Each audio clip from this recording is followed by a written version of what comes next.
Hello and welcome to another episode of Unfulfilled. I'm your host, Luke Plain, and today I'm joined by Shiv from Bolt Digital. Shiv is their head of commercial.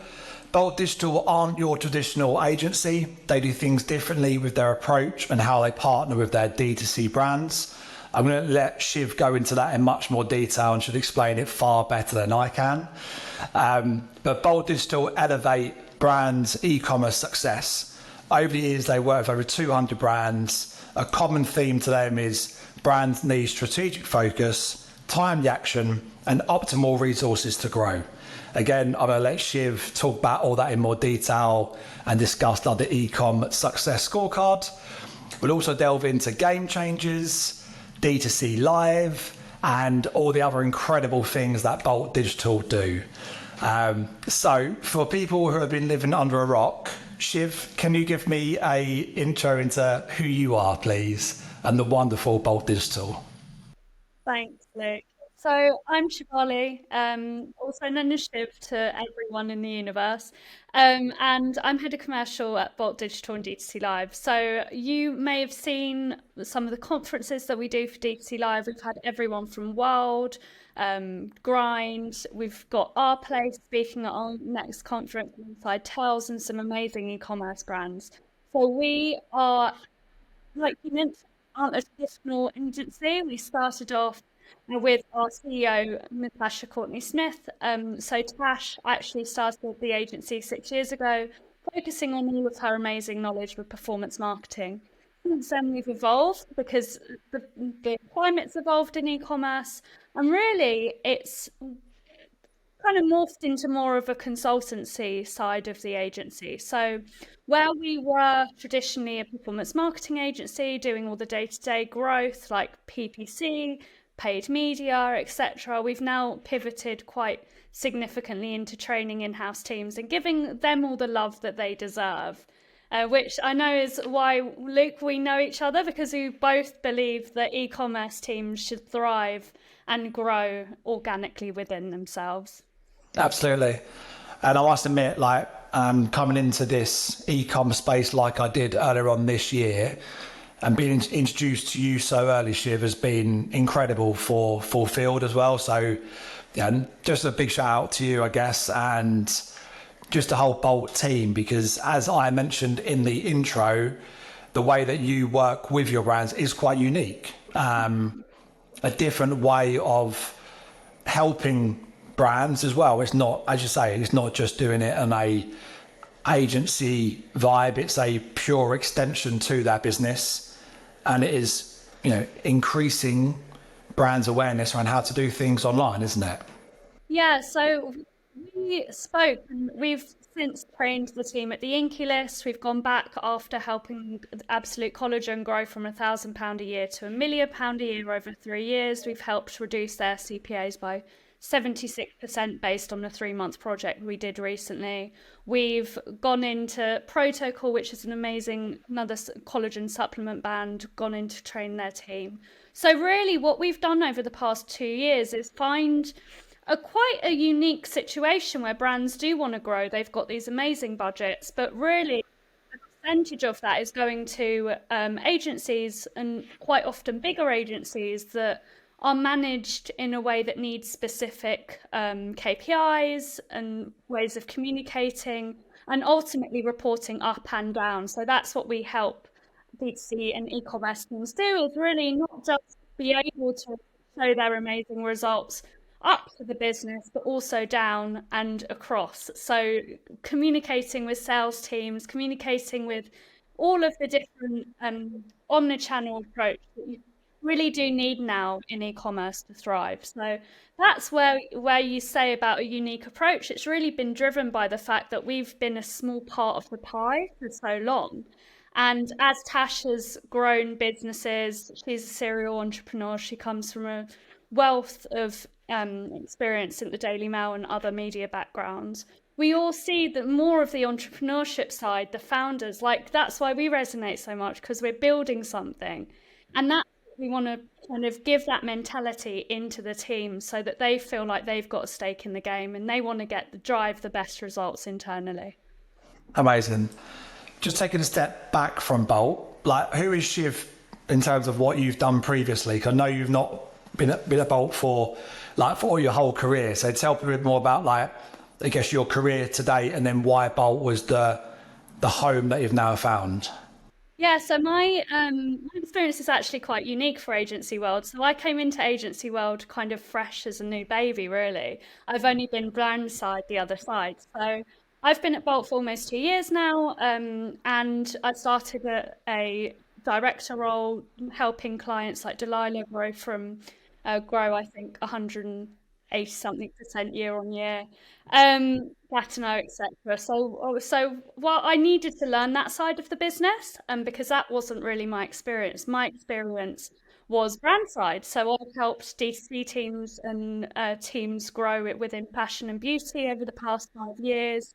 I My first real job in e-commerce outside of getting a cycling business through Dragon's Den, which is a bit rogue. My first real role was managing a budget of 2 million a month back in 2017. Yeah, I was 21. That was fun. And that was at 1-2 Cosmetics, an amazing brand where I had some great managers, some great directors who I eventually reported into.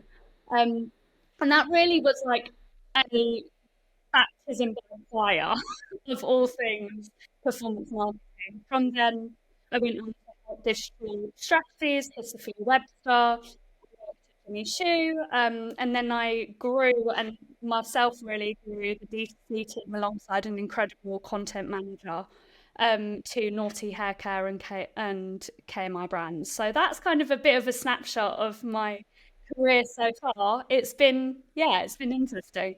And why do you love e-commerce? Like, why is it about the sector that keeps you engaged? So I think we're all crazy, first of all, because it's I think that everyone who operates in the e-commerce industry has to have some level of adaptability because it's always changing. And I've worked with really big businesses that are a bit more slow moving. And one of the things in e-commerce that I really love is that no 2 days are the same. So you could go in one day and it would be the website that's on fire. The next day you need to sort out the segments and email marketing. And then every single day is paid media and was marketing, to be honest. So yeah, so I love seeing results, whether it's quick or small. And e-commerce has really been able to do that over the past 5 or 6 years as I've grown up with it, really. Amazing. Yeah.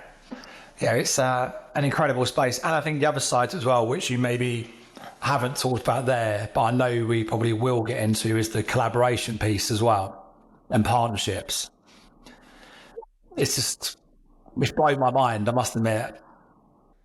Everyone that I've met in the partnership space within e-commerce, whether it's agencies or tech partners, has been phenomenal. I don't think I've worked in, well, I'm lucky to have worked in really positive industries, like the beauty industry, especially for women, is really positive and helps women thrive particularly. But the e-commerce industry, I think, is really special. You'll see yourself, it's very welcoming. Everyone knows each other. I've made some friends in partnerships that I would have never really expected, actually, and it's been great. Yeah, no, agreed. Okay, and then going back to Bolt, can you tell to me about the events, the bits that they do with regards to helping their brands? We talked about D2C Live already, but things like the game changer events as well. Like, can you give people again who maybe haven't been to it, so maybe a brand who's listening or a tech partner who is interested in partnering with you, talk about like both of those sort of two big events if you can? Of course. So Live is becoming more and more a bigger part of our business, and it's really been driven by the demand. So Tash created the first D2C Live. You might know Gorgeous Recharge. So she got in a room with Ryan and Neil, and what was meant to be a 12-person dinner turned out to be a 120-person conference, and it's been sold out ever since. So we do them every 6 months. We're actually I'm really excited to be expanding internationally our conferences into New York, Northern England, which is really amazing. My northern roots are happy. Yeah, so we've been really fortunate. It's been really grown out of the fact that we've believed that the tech community is really tight and established, and there's some amazing people within the space like Eccomm or Eccomm Collab Club who do a phenomenal job at connecting a community that otherwise might not have the same reasons or opportunities to meet as frequently. But we found that unfortunately brands don't really have that. I know from being brand side, you feel very isolated when you're a brand. You're constantly focused on what you're doing and the results that you're driving on a weekly, monthly, yearly basis as the brand itself, but you don't have, and coming from an agency now, I can now see holistically more trends in the market, things that actually there's a real value in knowing, because otherwise you just get a bit depressed really on a bad week. Um, so so we found, and Tash was great at this over 2 years ago, creating an opportunity actually more for the brands to connect and hear each other's stories. And that's really what's pioneered D2C Live. Without the sponsors, it wouldn't be possible. But really, our community, which is called D2C Live, is based on and will be thriving because of the incredible brands that we have within our community. Yeah.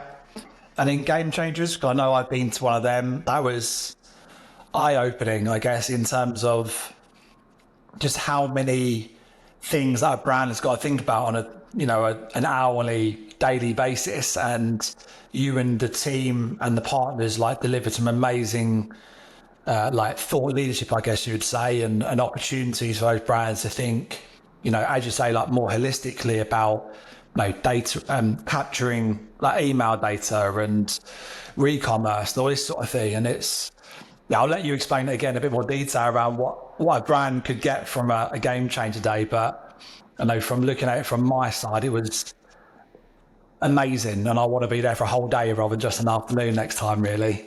Well, yeah, open invite, Luke. Open invite. So Game Changers was something that we created. We've been doing monthly over the past year or so, and it's a day where we invite the brands for free. So the only thing they're giving is really their time, which, having been brand side, I know is probably the most valuable resource. And what we do throughout this day is an alternative to the intimate dinners. Whilst they have their place, it's really important.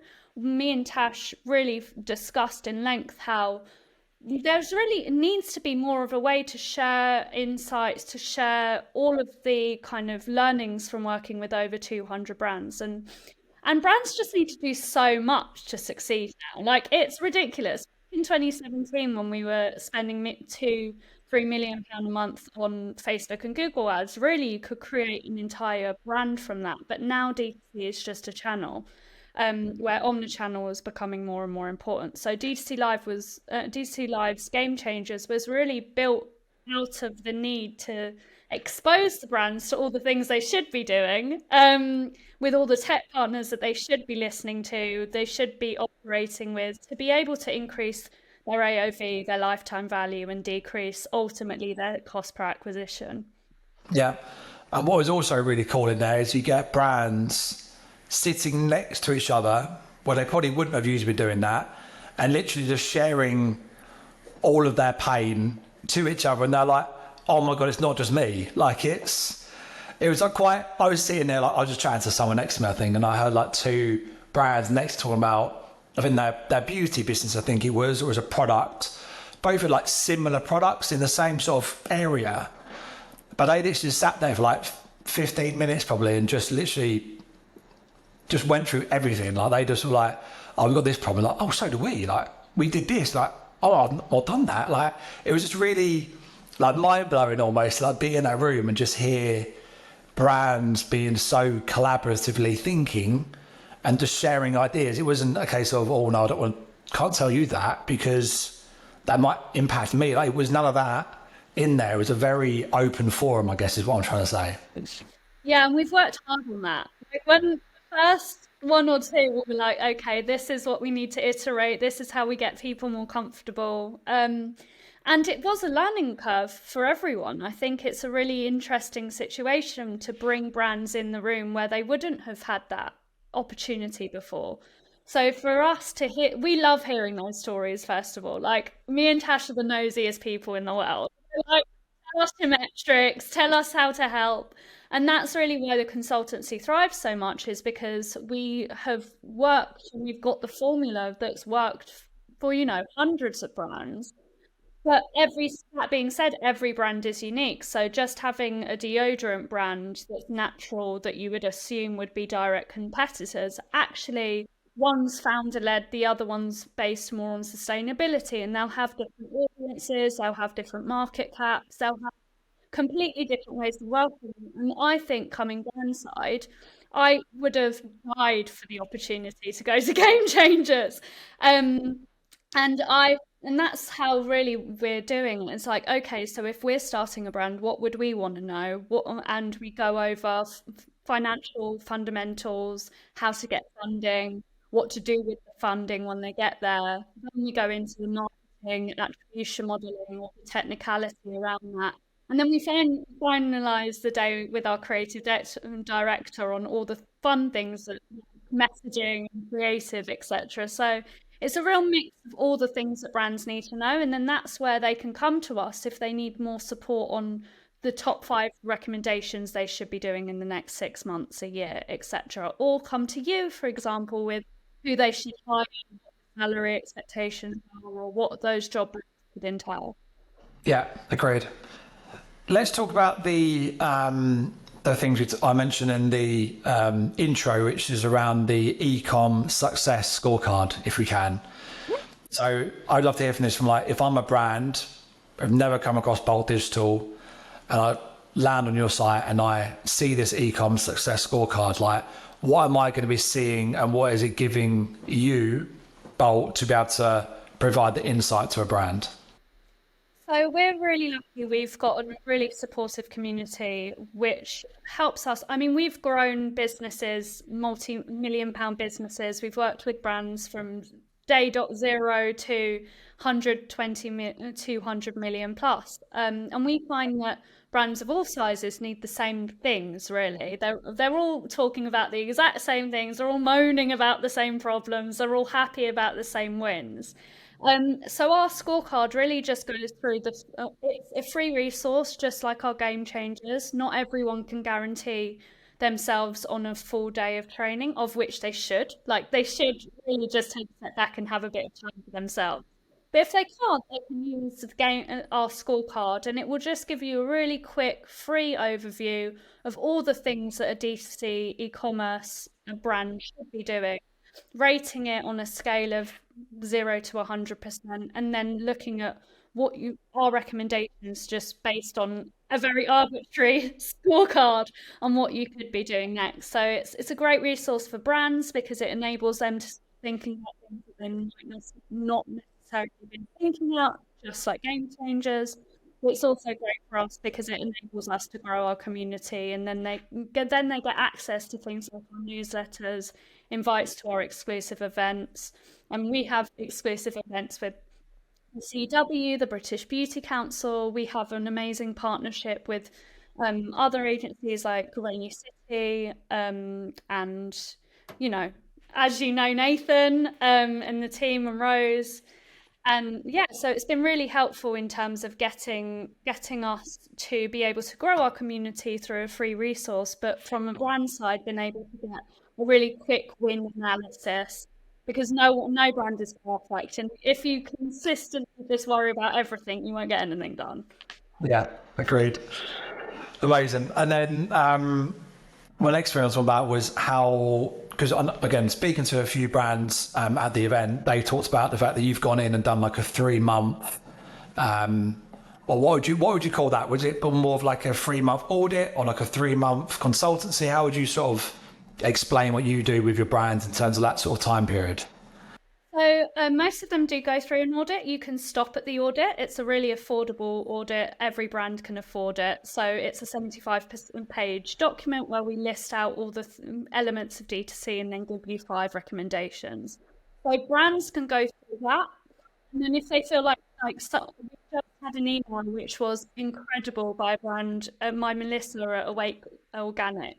who sent us some incredible metrics on just that audit alone. So she went off, spent the last 4 months actioning all the insights. It took her 4 months, but she went away, actioned all of those insights, and she came back with some incredible figures around what's happened to her new customer acquisition, what's happened to her retention. Sales figures on customers were increased by 3 or 4 digits over that period, which is really impactful. So people can just do that and leave and go ahead and do it, which we as a brand I would have done. Or they can go into our playbook, which is our 3-month offering, where they do either weekly or bi-weekly calls with Tash, myself, or our team, and really have a one-to-one personalized consultancy project. So we've just gone through that with Nadea, who I know you're now working with. Fiona's amazing, Hannah's amazing, the team are amazing. And we've been able to, just in 3 months alone, significantly scale their spend, increase their revenue by over 30%, and do some incredible things in terms of directing them what on email to be doing, what on performance marketing to be doing, what on their website they should be doing. And then if they want more tactical support, we're not those people. Like, we don't come to us asking us to do like campaigns anymore. That's not us, but we will direct you to the best agencies, the best tech partners.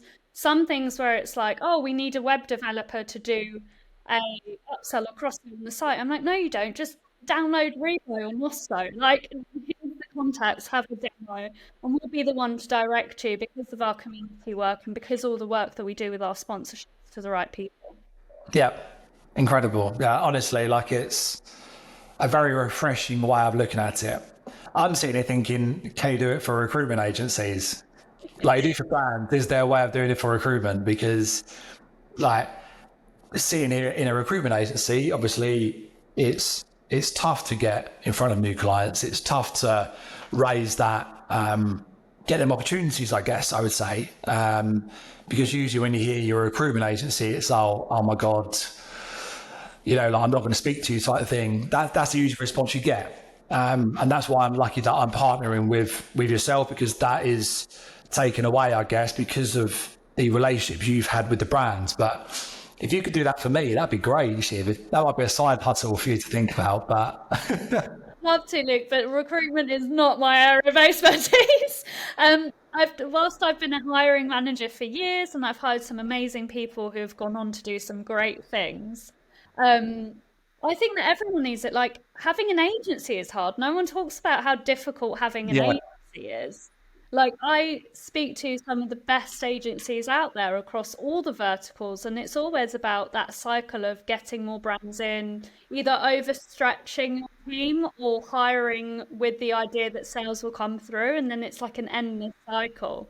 And we've been really lucky to be able to have a really strong community that enables us to have the consultancy side of our business being a really strong pipeline. But that being said, we want to be able to offer the same opportunities for whichever brand is relevant. Like I always say to tech partners, you might not be the best solution for this brand that you want, because they might want invoicing all in one place, or they might want certain functionality that's a bit more customized. And although you might be cheaper, it might not be the right thing for you. So, like, my dad's Franken, and I'm obsessed with a show called Indian Matchmaker on Netflix, and we're basically like the matchmakers of D2C. We'll be like, okay, we'll tell you what you need, and then we'll go off. Well, we're probably a bit better than Selma, but but we'll go off and give you the right people. And I think with recruitment, it's the exact same. It's like, okay, we know these amazing brands, we know these amazing people.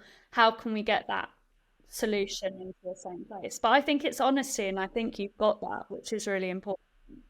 And that's what I've always built. That's what I think is, there are a lot of really good recruitment companies out there. Like, I will say that straight away, but there are a ton of, I'll try not to swear on this podcast, Shiv, mainly because I want it to get onto Google. I can't get onto Google because we're swearing so much on podcasts. So we can try and get through a whole pod without swearing. So, what I say about recruitment, there are some who are incredible, and there are some who let the team down. Let's say, in terms of the sector, had the same conversation with some that we're looking at hiring at the moment, and they talked about some of the stuff that they were told to do within another agency, and it's shocking. And we'll just never be that in that way, and we'll never be that, Wolf Wall Street type of company. There will always be ethics, will always be the core of what we do. And same way you're saying about, finding tech partners who match the brand.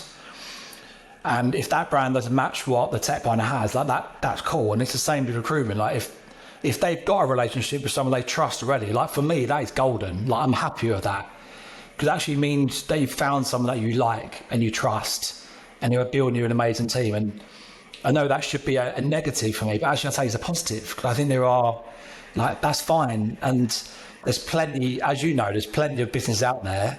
It's about finding the ones that actually are, partner with you properly, basically.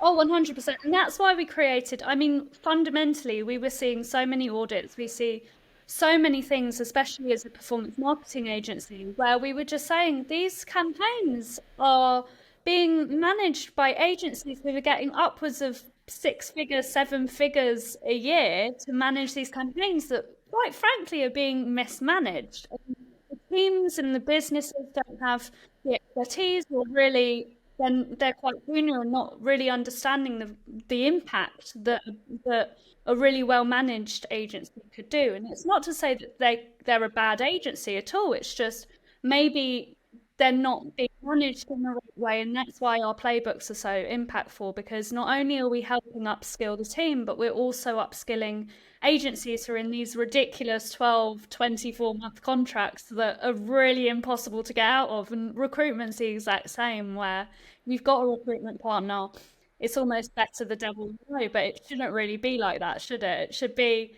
about what's best for the brand. Yeah, agreed. Absolutely. Okay, and then let's talk about the future, I guess, because I know I'm not sure how much you can go through in this, but you've mentioned obviously internationalization of D2C Live and your northern roots, obviously, as well. But what else is in the pipeline for Bolt Digital? Is there other things that you can give an exclusive to that's happening soon, maybe? Yeah, so we've got some really exciting things. So so we've partnered on D2T Live up north. So we're going to be doing a session in Manchester early next year, which I'm really excited about. We've always got a biannual conference in London, which is our flagship event. And we are now doing New York City, which is my dream. Personally, I advocated for this because I love New York, and it's a bit too big for me to live in, but I do want to visit more often. So we're starting in New York. I had some amazing conversations with Rebuy and Rewind in Toronto when I went there a few weeks ago, and potentially that might be in the pipeline later, because I do also love Canada, but I'm impartial. I love every country. Like any country I go to, I'm like, I can see myself living here. So internationalization is going to be a big one for us. The UK market is extremely difficult. It takes longer for anyone to kind of optimize their channels. The budgets are a lot smaller. There's issues within the UK market, both on the tech agency, but also on the brand side, where internationalization for them makes most sense too. So that's really exciting coming up on the pipeline. We've got exclusive events, etc., that we're going to be doing, and really we just want to make sure that the brands feel like they're getting as much value from it as possible, because we want to be that community that serves brands. We're going to be doing things like a community online to be able to answer questions, to really replicate what you mentioned in Game Changers, that really supportive community where they can ask, like, hey guys, the V is really low, what do you recommend? And it not be top partners just trying to sell them things. It'd be something a bit more organic, etc. Yeah, amazing.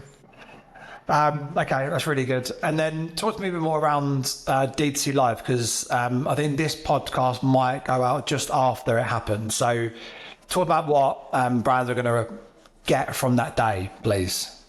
Well, you're actually a sponsor of it, so you will be getting a shout out. obviously, and you're an amazing hospitality sponsor. So D2C Live is a biannual event that we've been doing. It's got over 100 brands in the room, which is almost sold out. I think we're on the last final tickets. And we've got some incredible brands just attending. Like we've got a list of over 100 brands, all enterprise level clients. D2C Live is a bit better suited for companies over 1 million, 2 million in returning revenue. Game Changer can be is also suited to that, but it's a lot more tailored to say smaller brands and a mixture of brands, big and small, so they can all learn from each other. So DC Live on the day will go through everything from we're starting the day on omnichannel, and we've got retail with expert coming in to talk about retail. We've got an Amazon expert to come in with Elemis to talk about, and Joshua Culler to talk, Avinci to talk about Amazon and how that all relates. Then we talk through our incredible sponsors. We've got Tel on influencer marketing, digital voices. We've got a list of friends with Viable joining us on both their panels. We've got some incredible We've got Fiona and Adea speaking, so we'll give you a great shout out there. And really what it starts with, what the day starts with, is about like our place here headlining, talking about their journey, what they've done as it's really a unique product in the D2C space. It's only got 1 or 2 products. It's a pan, which on the offset people wouldn't think is as popular as it is, but it's massively popular and is driven by celebrities like some of Selena Gomez, for example. And then we've got, obviously, you can't have a conference in e-commerce without talking about AI, which, as someone who studies natural language processing, I could talk about all day, which is all about AI. So yeah, we've got digital genius in the middle.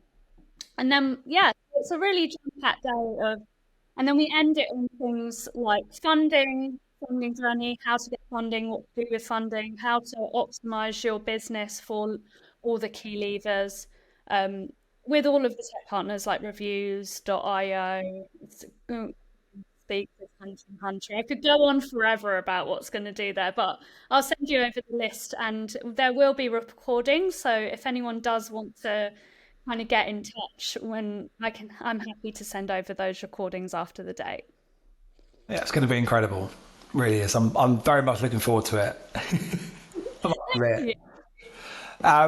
So, like, with obviously the amazing work that Bolt Digital do, there must be tons of other agencies or businesses trying to replicate what Bolt do. So how are you, I guess, like, not stopping, but how are you staying ahead of your competitors, do you think? And what is it that is keeping you at the forefront of your brand and your tech partners' minds? Well, I mean, look, the event space is becoming more and more saturated. There's all it's the fact of the matter is that it's really hard to do. Like, it's really difficult to get brands there. So anyone doing it, and there's some amazing, Quickfire are doing an amazing job, Rainy City doing an amazing job. There's some great, I wouldn't classify them as competitors. I'd say that we're all in the same community, which is a bit of a half-assed way of doing it, but I agree with your point earlier around recruitment, where if being a part of a community is free.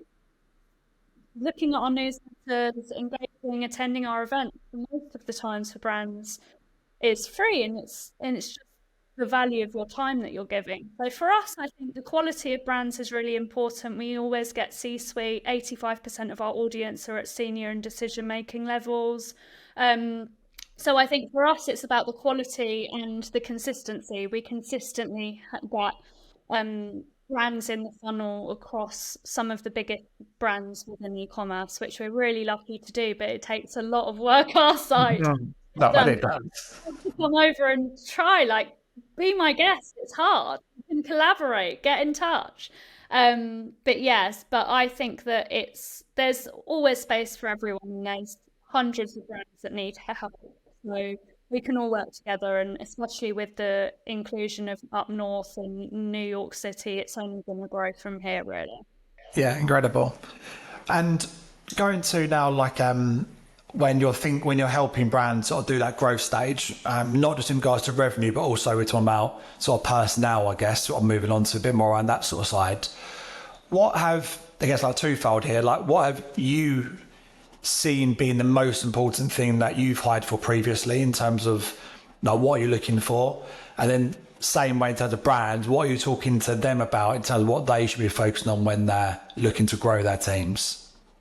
Well, I think I'm a bit of an old-fashioned person here, and I think that when you're looking at brands and when you're looking at hiring, and it's ultimately a cost to the P&L, so you need to make that a percentage as best you can. So really having an idea of what type of people within the D2C e-commerce side of the business is fundamentally what will grow it. So a lot of brands are amazing at content or they're amazing at technical side of things, but they don't have, it's really difficult to find one person who's good at both. So especially those head of D2C roles, those head of e-commerce roles, are really hard to fill, especially depending on the demands of the business. So for us, I think from a recruitment side, we partner with you and we partner with the experts in the field so that you can find the best people, because that's not what we do. But from a hiring perspective, we can see very quickly the areas of the business that needs improving through our audits and knowing the brands. And then we can say, okay, your email marketing isn't talking to prospects, or it doesn't have the right flows. You could either go through an agency, here's some recommendations, or you can hire someone in-house, which we always prefer. Like coming from brand side, I only ever hired in-house teams, and that's probably why I'm so committed to it. But on the agencies that I did work with, which I did work with a few agencies, especially at the bigger brands, I think it takes a very special type of person to have the strength to push back and consistently push back and drive them to get the same level of results, because their thinking fundamentally is fragmented across multiple brands that they're working on, because time is money in the agency world.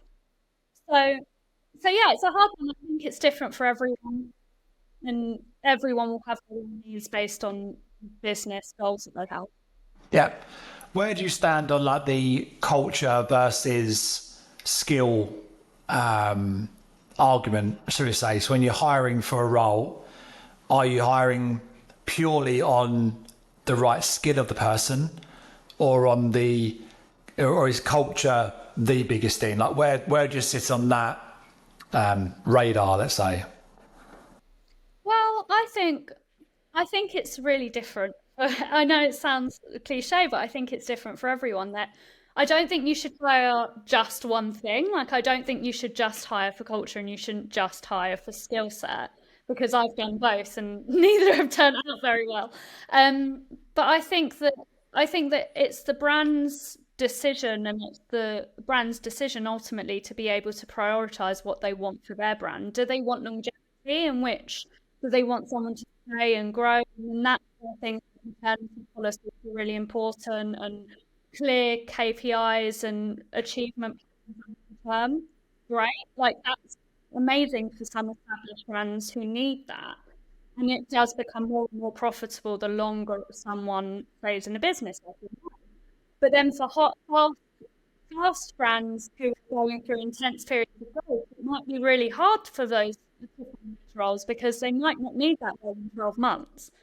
So that's when I think, depending on what stage you're at, and we discussed this in Game Changers, we discussed this in our free resources, is that people need different things at different stages. And when you're in that high growth mentality, maybe it makes more sense to spend a bit more and get, say, an agency or some short-term contract work, etc. So really it depends. I would say that it depends on the revenue of the business and the goals for that year of financial growth. Interesting. Yeah, it's a different looking at actually, because I've probably not seen it from that point of view previously, in terms of it depends on where you are, because usually people come to us and say like culture is the biggest thing. Like they could have all the best skills in the world and tick all the boxes, but if culture is not right, that is going to cause us more problems. But actually, to think about that fast growth businesses, it could just be actually we just need the right person skill wise, and culture shouldn't have a massive effect, because if they're just delivering what we need them to do, that should be fine. So actually it's a different take on it, because it's like the last, probably since the pandemic, I would say, culture has been almost the number one thing that people have hired on. You've probably seen that, and you've probably heard that plenty of times as well, but I never really thought about it from, it depends on the stage of the business and what they're just about to go through. Yeah, I mean, and a lot of brands will just think, okay, my marketing's bad, let me hire an email marketing manager. When, yeah, maybe that's right for you if you're an established business and your P&L makes sense and all of those overheads. But a 35 grand salary isn't 35 grand on your P&L. Like, it's 40, 50 grand when you add in things like national insurance and you add in pensions and all of those costs. So actually, does it make sense for you as a business to get an agency, a freelancer, a consultant to help you with that level? Maybe. Does it make sense for you in the long-term growth opportunity, like stable businesses that I've worked through? It makes more sense to hire a head of marketing and all of the teams underneath that, because otherwise they'll be paying a percentage of their marketing budget to that, which then becomes more than if they just hired an in-house team. My recommendation is that if your budget, if the cost of you growing is more from an agency than it would be the in-house team, go for the in-house team. Yeah. Yeah. Again, it's a really great take on it, actually, to be fair. So yeah, thank you for that. All right, I'll take that. I'll use that as my own idea until this gets released, and I realise, I'll say Shiv said this. But no, Shiv, thank you so much. I feel like we could go on for a hell of a lot longer, and I do believe that as well, because there's probably tons we've not really touched on, but then maybe we need a part two down the line, maybe down the line, Shiv. Always happy to come back to you. I'm always happy to speak to you. Just speak to me about e-com and not football, and we'll be fine. Yeah, unless you're talking about players from Wembley, and you've got a great knowledge of players who were born in Wembley. Yeah, it's a big up Raheem Sterling. No, he's just one of the very few people from the area that I grew up in that got famous. But he's the one that I know. But your football knowledge, we're gonna end on this. Your football knowledge, in case anyone doesn't know, ask you any football questions. Her knowledge is incredible. She's got a Wikipedia of her brain. Look, that is very much a lie. I regurgitate what I overhear on TalkSport with my boyfriend in the morning is what I do to have a conversation when someone talks to me about sport. And that's fine. So I can appear like I've got a deep knowledge until you ask me questions on it like you did a few weeks ago. Yeah, that was very enjoyable, I must admit. Seeing your cogs turn your head trying to remember the starting lineup of Arsenal. Yeah. Yeah. Or Chelsea, one of the two. Chelsea's the hard one because it's the team that I support, and we change it so often, like our managers. So that's fun. Anyway, before I get in trouble with the other half, thank you so much for having me. Thank you as well. I genuinely mean that. Thank you for coming on. Thank you to Bolt Digital. The D2C live event is going to be incredible. Anybody needs more information about the Game Changer or the Northern event coming up, get in contact with Shiv. Thanks, Luke. And and like I said, we've had some great feedback on all of the shared clients that we've got for recruitment. So we're really excited about a partnership moving forward, as always. Amazing. Right. Thank you very much. Take care. Bye-bye. Bye.